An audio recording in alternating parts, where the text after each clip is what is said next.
Në punën time, në shërbim të sipërmarrësve shqiptar, por edhe të huaj, kam pa disa patterns, disa karakteristika, disa gjëra të përbashkëta të gjithëve.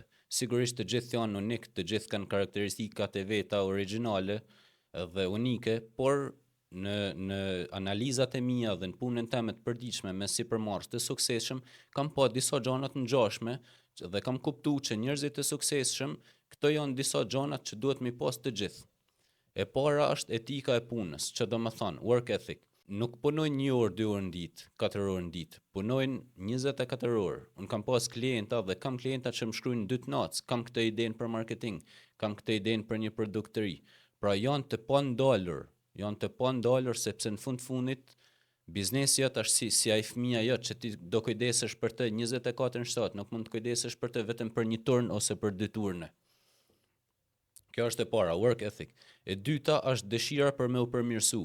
Në ndryshim me biznesmen e thjesht, sipërmarrësi ka një lloj riskut, ka një lloj inovacioni që sjell në treg, ka një lloj çësje të re edhe një çësje të ndryshme edhe kreative për me sjell produktin edhe shërbimin e tij në treg edhe për me bë me u fut edhe me ec përpara në treg.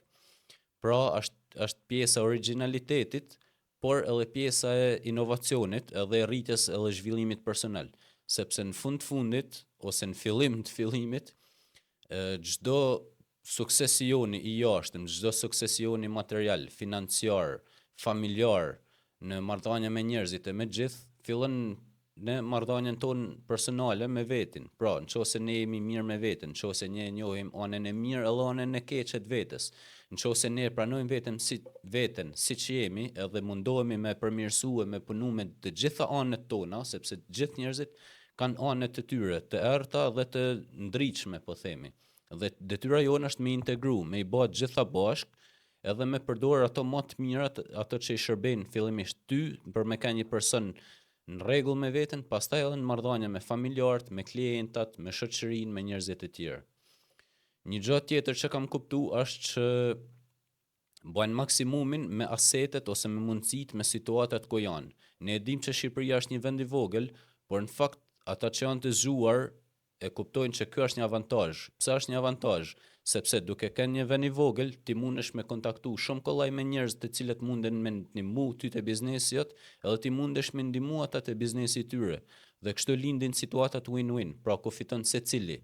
Në biznes dhe nuk ka një biznes të mirë ose nuk ka një negociat të mirë kur njëri fiton më shumë dhe tjetri më pak. Jo, win-win, që do thotë të dyja palët duhet të fitojnë në mënyrë që të ketë një marrëdhënie afatgjatë biznesit. Një gjë tjetër shumë e rëndësishme, shumë e rëndësishme është tek skuadrat. Në Shqipëri e dim që ka shumë talent, por duhet me ditë me i afru, duhet me ditë me i shpërbly, duhet me ditë me i lënë vendin që meritojnë, sidomos të rinjt, sepse të rinjt janë pa eksperiencë dhe nuk e dinë as vetë se çfarë kërkojnë. Dhe ju duhet jeni si një mentor fillimisht për ta, si një lider, por patjetër nëse ju kërkoni që ato të përmirësohen vazhdimisht, të bëjnë punë më shumë, të bëjnë punë më të zgjuar, të bëjnë punë më të mirë, ju nuk po i vëni limit produktivitetit tyre, atëherë ju as duhet i vini limit as fitimit as shpërblimit tyre. Krijoni situata, krijoni struktura që ju mos t'i lini klientat, mos t'i lini anëtarët e skuadrës tuaj, punëtorët tuaj vetëm me një rrogë thjesht. Fusni komisione, fusni iniciativa të reja, fusni incentiva të reja, në mënyrë që njerëzit mos të bllokohen edhe mos të jenë gjithmonë në atë rat race, mos të jenë gjithmonë në atë vend numra me një rrogë të thjesht, por të munden me dhënë vetes më shumë edhe me fitu më shumë. Pra, përdorni meritokracinë, sepse din diçka bota, din diçka Amerika që fut komisionet, bonuset përveç rrogës fikse. Dhe ju do keni më shumë punë, thjesht mendojeni kështu, nëse ju keni 10 klienta, edhe paguni 3 punëtorë tuaj me rrogë fikse. Ju do vazhdoni me ato 10 klienta, por nëse ju i thoni punëtorëve tuaj, shikon, nëse ti më sjell një klient tjetër, ke 10%, ke 5%, ke 20% të pagesës nga klienti për 2-3 muaj të ardhshëm, për 6 muaj të ardhshëm. Sa mendoni se do rritej kompania juaj edhe numri klientave? Sigurisht që secili prej punëtorëve do punonte më shumë dhe do punonte jo vetëm në orarin e punës, po do punonte edhe jashtë orarit punës edhe do pyeste njerëz për me gjetë klienta për ty. Prandaj ti nëse ke 10 klienta dhe ke 3 punëtorë që i paguën me 3 rroga, më mirë është që të kesh 20 klienta, të kesh 3 punëtor edhe 3 bonuse. Nuk duhet t'jesh shumë i zhut për me kuptu këtë gjë, apo jo? Kështu që përdorini meritokracinë, jepni mundësi njerëzve për mu rrit në karrierët e ju, sepse dini shumë mirë që shok tuj, partner tuj, koleg tuj, si për mars, vujnë për skuadrën, vujnë për punëtor të mirë. Pse? Sepse punëtori sot të ndryshon për 50 euro, 100 euro ma shumë rrogë. Atëherë, pse ti duhesh mja nis nga fillimi, me hum 1 muj, 2 muj ko me gjet një punëtor, me hum 1 muj ko duke ba intervista, me hum edhe 1 muj ko për me ba trajnime, dhe ti ke hum 3 deri në 4 muj lek që mund t'i kishe fitu në qo se do kishe pas një person duke ba punën për këto 3 muj. Dhe në qo se do e kishe pagu pak ma shumë, ose do e kishe lanë atë që meriton. Kështu që thjesht përdorni trunin, hiqni dorë nga egoja është gjë mirë për me ngrit biznesin, por jo për me zhvillu edhe për me zgjeru edhe për me punu me njerëz të tjerë.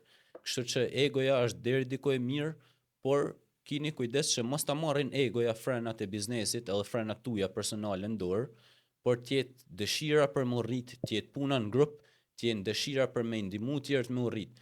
Edhe ju do ndjeni edhe më të përmbushur si njerëz, nëse ju jeni lider, jo boss. Lider është ai pari që bën hapin edhe i tërheq tjerët mrapa, ndërsa bossi është ai që rrin mrapa edhe i bën me gisht tjerëve shko këtu, shko aty. Dhe ne dim që shumica e njerëzve e biznesmenëve në Shqipëri janë bossa, nuk janë lider. Dhe e shohim se deri ku arrin atë pikun e tyre, të gjithë arrin një limit edhe arrin aty në vend numra. Ndërsa si për marsit, me tamam që jo duhen 2-3 vite, 5 vite punë, sepse marrin risk për sipër, sepse gjitha lek që i fitojnë që në muajin e parë, i reinvestojnë te vetja, i reinvestojnë te biznesi, i reinvestojnë te aftësitë e trajnimet për skuadrën e tyre. Dhe prandaj, pas 5 viteve, 6 viteve, fillon e bëhet automatike biznesi i tyre. Fillon e gjeneron lek, fillon e gjeneron klienta, leadsa, fillon e zmallohet ajo skuadra. Kështu që thjesht përdorni trunin, mos mendoni sot për sot, ose sot për nesër, po mendoni sot për 5 vite. Mendoni biznesin tuaj, a do ja lini fëmijës tuaj, a do ja lini një personit besum, apo doni me fitu sot, edhe mas 5 viteve me i vu qelësin biznesit, edhe pastaj me prit me dur nga qielli.